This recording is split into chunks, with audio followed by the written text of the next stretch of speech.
Mr. Adil Rashid, How you doing, bud? two-time World Cup winner, #1 T20 bowler. An honour and a privilege to have you on. Thank you. Now the ambassador of Hubb. What a privilege that is as well. Last sort of year and 6 months, we've been really sort of getting to know each other, getting under each other's skin. Nice trip away to Dubai. That was eventful. But yeah, today is a great opportunity for us and the people to get to know you a bit more and see what you're about. See what you're about. Firstly, thank you, for coming on board with us. Coffee, Hubb, such a story here that I'm sure people are going to sort of get to know about. So why us, Adil? What was it? What was it that sort of pushed you down this route? Well, firstly, I think generally in terms of coffee, I've never been a big fan.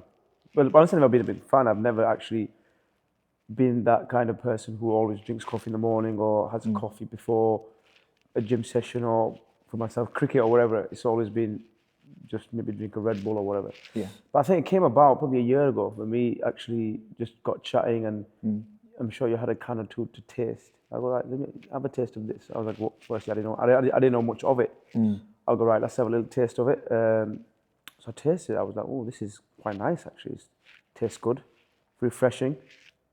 But also at the same time, that's one side of it, but also in terms of the sporting side of things, it's a good way to actually gain the energy as well. Instead of the Red Bull, it's got less calories, less sugar. So it's in the whole aspect of being what it is and the health benefits of actually drinking this as opposed to a Red Bull in terms of sugar. So I thought, right, okay, this is very good. Yeah. And then, like I said, the journey just continued. I mean, you were chatting and we came to just an agreement, I think, with more of a thing of, right, I love this product you got here. I love the taste. It's something that, for myself, I can definitely drink on a daily basis. In the morning, in cricket, going out before batting on the field, whatever, just generally in daily life as well. So I think it got from there, and then we just had a chit chat, and next thing you know, right, Rash, do you want to become an ambassador? I was like, absolutely. Why not? Absolutely. Well, it was a wonderful journey for us as well to see someone from your background, a professional athlete, playing at the level that you do for how many years, who's now decided to sort of take the plunge, if you like, into substituting your energy drinks such as maybe Red Bull or Lucozade and things of that nature for a coffee as a pick-me-up for sport, not just as a social thing and not just as a comfort thing, but actually you've seen it, in terms of from a performance perspective. So it's very encouraging for us and it was a no-brainer, having you on board, having an athlete of your stature on board to represent, Hubb the brand. So we're very privileged and I'm very, very grateful.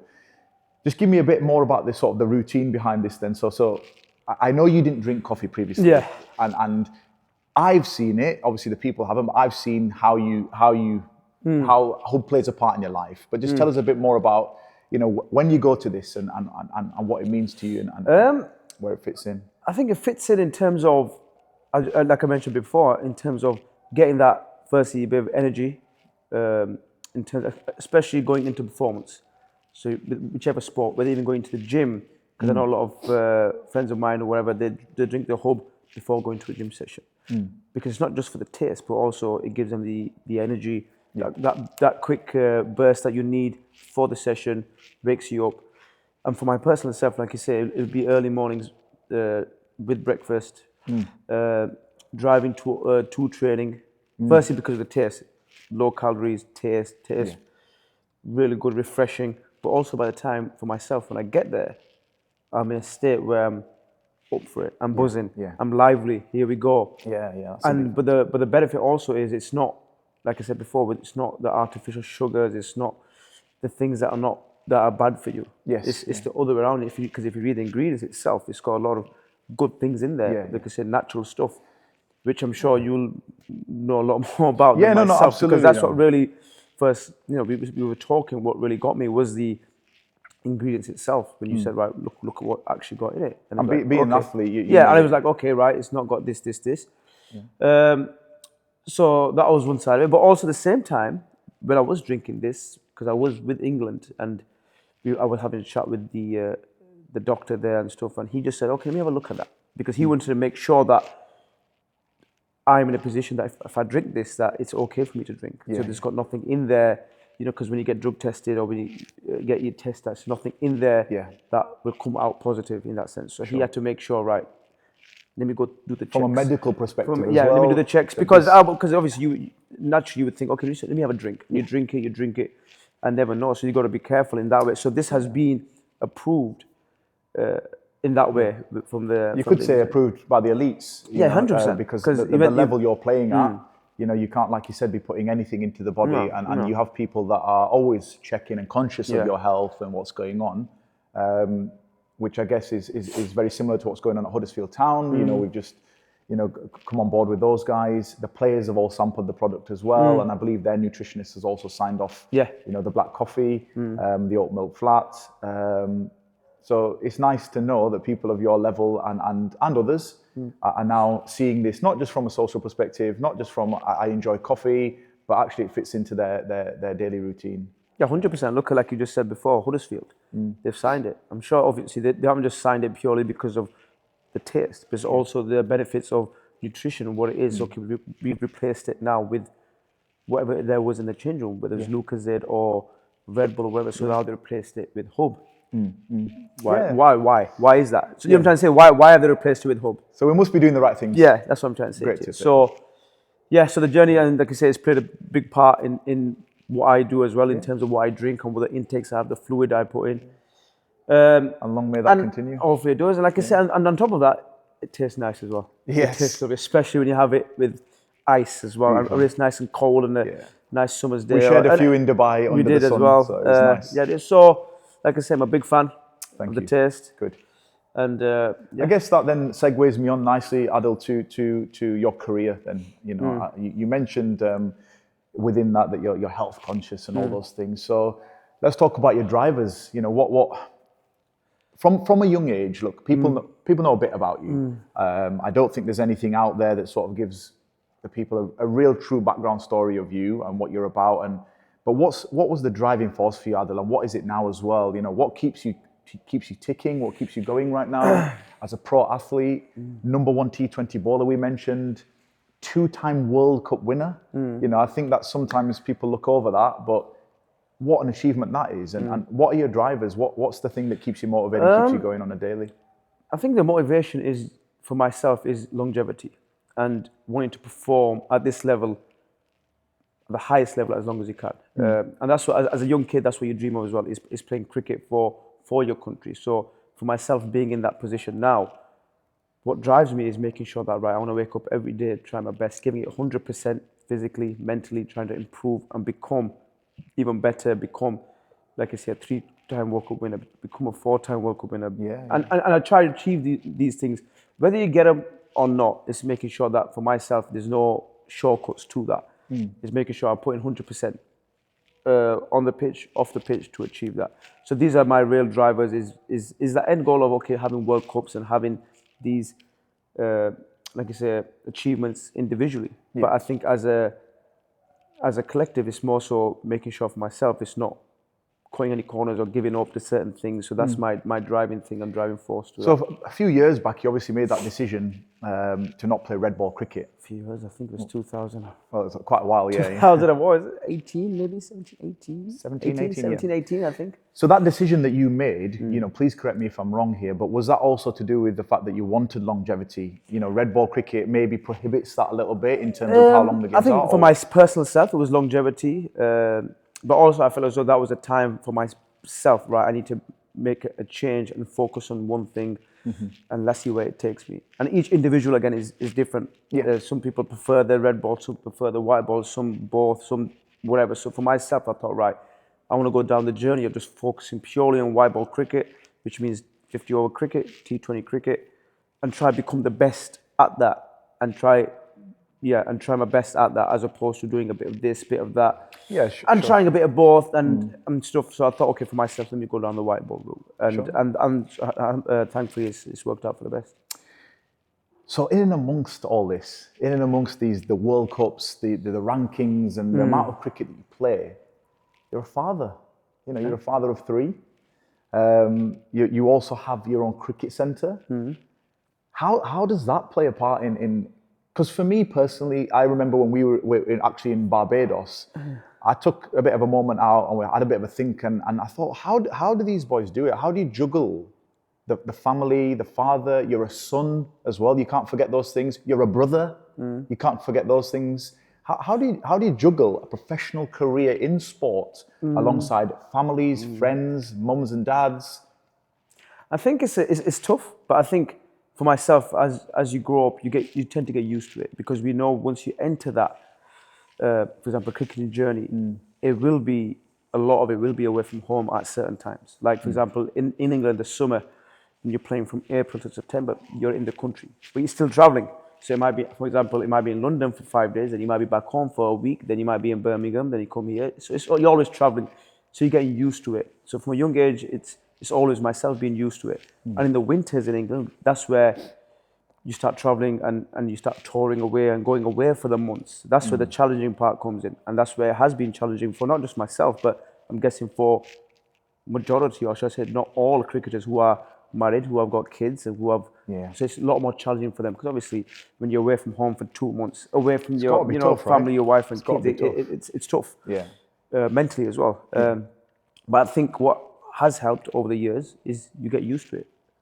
That's the biggest thing. First, you get used to it, but also having an understanding wife, having an understanding family, and sporting family, sporting wife and kids and mom and dads and brothers who are always sporting. That always goes a long way. But I think, like you say, it's knowing that you are in this work of life, you're doing this, but you're getting used to it. Yeah.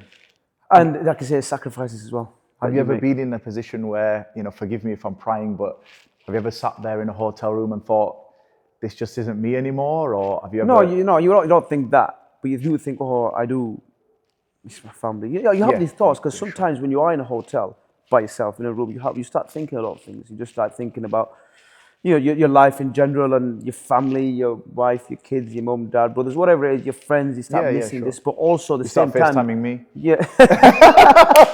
But also at the same time, you know that, right, this is my job. Yeah. This is my passion. This is what I work towards or worked towards. So, and do you still have that drive? 100%. You still have that no, thing to 100%. say? If I didn't have that, then I'm 37 now, so I would have finished probably a year ago, 2 years, but I still got that hunger, I still got that drive.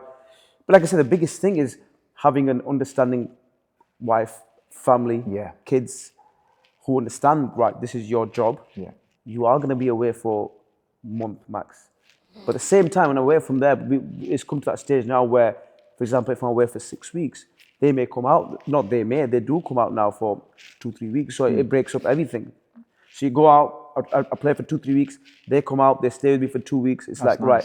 So, it's a lot easier now of how things have planned out, as opposed to maybe in the earlier days, it was right, you're just going to go on tour for 2 months and you might not see the family for 2 months because of the situation of what it was. So, yeah, so like I said, it's gone well so far. Talking then brings me nicely around to the early days. You must have faced some challenges, Adil.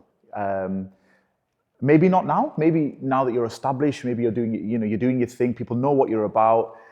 When you were younger, did you face any challenges in terms of maybe moving through the ranks with cricket and going from grassroots to county, from county to international? There's challenges. There's always ups and downs in life, especially as a young kid when you're going through the whole system itself, or when you're trying to become that international or professional player.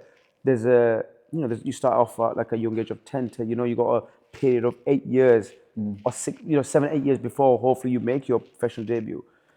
And this is the journey you have to take. There's always been challenges in terms of firstly performance itself, ups and downs, and always play a part, and not just in cricket, but in any sport, whether it's football, boxing, whatever, you always have ups and downs. So there's been challenges in performance.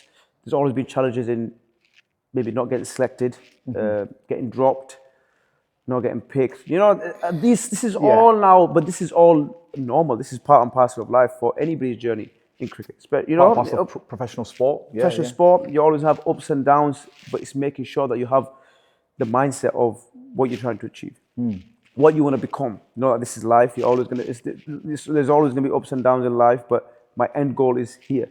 I've got to get through that to get there. And when you did face those challenges, so this is really interesting for me as well to understand, because maybe our friendships not really allowed me to, sort of delve into this, but there must have been times when you might have been dropped, or you weren't bowling well and performance-based, or even now in life, maybe not getting picked for certain franchise, cricket, or whatever it may or may not be.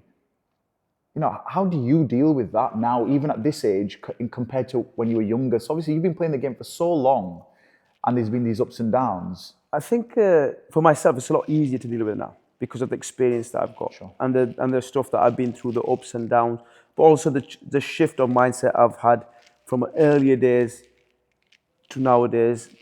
In life, of when you're younger days, you're a bit more, like I say, out there, a bit wild, a bit loose in terms of cricket, outside cricket. Then life changes, you get married, you get closer to, like I said, religion as well, played a big part of myself. You get mature, things fall in a different way, different mindset. Then it's always a journey from that. And it's always, like I said, a lot of it's got to do with experience as well for myself. Experiencing certain things when I was younger, how I dealt with them to what I'm doing now. So performance, for example, when I was younger, in my mind, was a lot about cricket. Had a good day, you'd be up here. Had a bad day, you'd be down there. So in the early days, it was always ups and downs in terms of my mood, in terms of how I would go about things, purely because of performance, but also my mindset. And is that something that you dealt with yourself, or did you have a mentor? Did brothers, family members? No, obviously you have the support around you. You have the support of your family, your parents. You have the support of your brothers and sisters. You have the support of your friends and stuff. But ultimately, it is down to you as an individual to making sure that you are going to make the shift. Okay, people can help, but you have got to make that shift. And okay, for me to have that longevity, I can't continue doing what I'm doing because it's not sustainable for 20 years. The mindset of up, down, because then you're going to break down. So that was like for myself, early days. Immature, not experienced, lifestyle was different. A lot of factors played into that. So that there in itself to do with character, right? So look, let's again, without prying too much, let's look at the early days Adil Rashid versus the Adil Rashid today. You mentioned faith. You mentioned certain things that went on along the journey. Can you give me a bit of an insight into how that's helped you? Because we remember you, Adil Rashid, without the beard, when you were younger as well, and Adil Rashid now, who's a bit more faith-driven. Can you just sort of give us a bit of a background as to how you feel that supported you and maybe helped you in professional sport? I think it's helped me firstly massively. It's been the game changer. Not want to say the biggest, the game changer in terms of the shift of mindset, especially from younger days. You could say, like you say, you're a bit more youthful, or like I say, don't care as much in terms of what it is just out there. You just try to do whatever it is. More rash, flamboyant. And then as time goes on, you have that change of mindset. You're mature, you're a lot more wise in that sense. But a lot more things happen along the way as well. You have the ups and downs, firstly in cricket, which plays a lot in your mind, but also in life, you have a change. For example, myself, get married, get kids. That changes you now as an individual, changes you as your responsibilities as a human, but also then it puts life into perspective. I think that's the biggest thing that's happened to myself for that change, is putting life into perspective of, right, okay, there's no need to go up here, go down there, go up here, go down there. It's making sure you stay level-headed.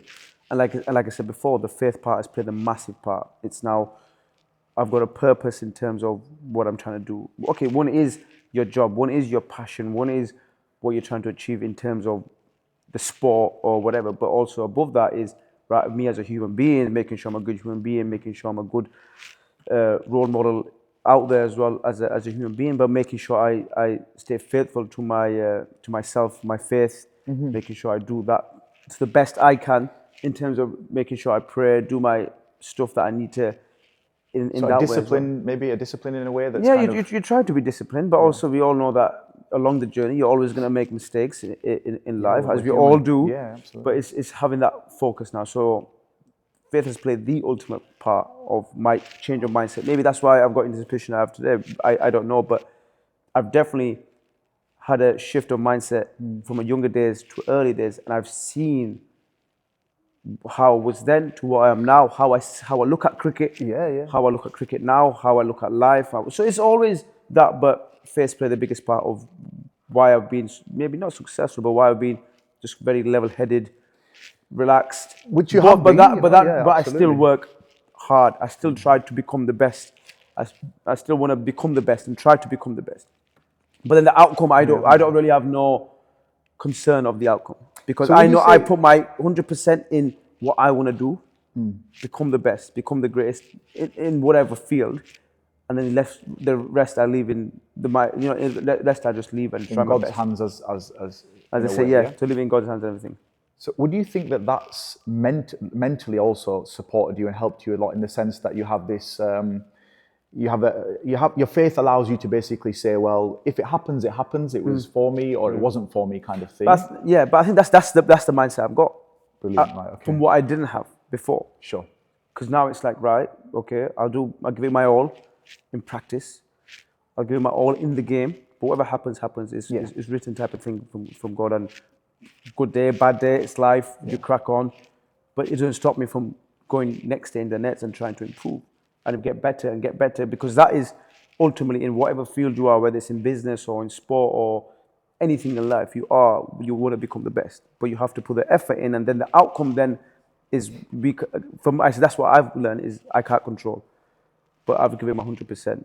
Obviously, you want to try your best and perform and do whatever, but sometimes it's not possible, and sometimes it is. I think it's very, very admirable that, at the age that you're at, which isn't old, but, in terms of professional sport, I understand, that people would maybe see it as that.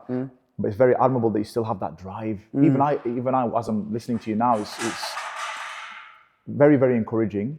And also, I think, I know I keep saying admiration, but you don't see it in sport as a whole. What sometimes I find from the outside perspective is that you see an athlete who's hits their prime, maybe makes, let's not talk about finance, I know it's crass, but maybe makes their money, maybe does what, they want to achieve for their family, and everything then peters off. But I'm looking at you now from a different perspective and thinking, well, actually, hold on, he achieved everything that he more or less can within his field, but he's still got this drive. And, at 37 years old, I think there's not many people, Adil, is what I'm trying to say, that I think would have that same drive that you do, and it's very, very admirable. And I'm sure the people listening and watching would also have that same viewpoint. I guess that moves me on nicely as well to what, if I give you a few seconds or a few words, what's the message that you would like to leave this world with? I think it's pretty hard to just give a message. I think, you have to give a few messages in terms of, firstly, as a human being, making sure that you try your best to be a good human being, treating people well, looking after people. But also, I think that's just the aspect of life. But I say, in terms of business or in terms of anything you do, giving it 100%, never give up mentality, staying focused. Anything is possible. Have faith in what you do. Believe in what you do, that you can achieve anything at the highest level if you have that belief.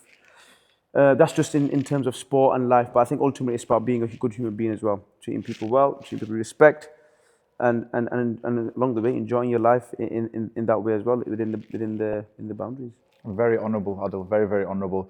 My last sort of question then, before we love you and leave you, is you've achieved it all. You've fulfilled everything, in my opinion, that you can within cricket to a degree. You're now moving on to business. So you're obviously understanding that the career of cricket is not going to go on forever. Your mindset has sort of shifted now. We spoke a little bit about Hubb earlier. Can you just give me a little bit of an insight in terms of where your mind is from a business perspective now, and what you're looking to do when your career does eventually, fade off into the fruitful distance? I think you always got to plan ahead, especially if you get into that age of, like you said, the back end of 35, 36, 37, when you know that, okay, you don't know how many years you got left. You might have 3, you might have 5, 1, 2, whatever. But you also got to plan for after cricket. So for myself, like I say, Hubb's come now, where this could be like a thing. But it's not just a business thing. It becomes, there's a lot more to that. First, you have friendships. Something you're a bit more, for myself now, passionate about, because you want to know that, okay, I've closed a chapter here. There's another chapter opening up in terms of, like I say, the coffee side of things. And I'm intrigued to see how that works, going into a different field and stuff. So you always got to plan, especially when you get to this age. And for myself, like I said, this just came out, being an ambassador. I'm sure over the next months, years, whatever, we'll chat a lot more about this. But it'll also give me the insight of how things are done, business-minded, always looking to learn, always looking to gain knowledge, not just in cricket, but also in outside cricket, in fields, how to deal with people, how to speak to people, how to go in meetings. These are things that you want to try. And so for myself, it's trying these things. And like I said, this is, like I said, a venture of, like I said, being an ambassador of Hubb, where it'll be just a conversation. We have, we chit chat over coffee, over whatever, and see where it takes us. No, amazing, amazing. You have another little project in the pipeline that I'm going to give away to the people. So recently, you've come back from Sharjah, and am I right in saying that you're a co-owner of the World Junior League, which, correct me if I'm wrong, is a sort of platform for the elite youngsters across the globe to all sort of come together and play in this phenomenal tournament. Am I right in saying that that's, as much as you love your cricket, you still want to have a finger in that pie when you actually do leave professional sport, and you have plans for that for the future? Yeah, definitely. Yes, like you mentioned that very, very nicely as well. It is the World Junior League. It is giving that opportunity again to youngsters from around the world to experience that high level. What people do in franchise cricket is having that, but obviously at a level where it's the junior stuff, but under 12, 14, 16, 18. So like I say, I'm the co-owner of that. It's something that me and my business partner Hamza Khan, who also is in that as well with me, thought, all right, this would be a great idea to get that as well, to get the youngsters into this environment, to give them that experience, to give them that exposure. So therefore, for myself, it's something that I want to get into. It's a passion of mine as well to get into, to see that it gives you that drive, it gives you that hunger as well. Plus also whatever you experience and gone through, you want to pass it on to the next generation of cricketers, not from England just alone, but from around the world. So I think, that's definitely another journey that I'm looking forward to going on, and hopefully, like I say, inshallah, it'll continue. Adil, thank you so much. An honor and a pleasure as always. No problem. I'm sure we'll be seeing a lot more of each other. No problem. Thank you, brother. No problem. Thank you very much. Thank you, guys. You guys just stay there relaxed for the next few minutes. Awesome, yeah. What do you want? Very nice, very nice, very nice. Is that right? Wicked, yeah. That was good, that. That was good. A bit more informative, a bit more people get to know you in it. And I think that's really nice now, because when we do the documentary,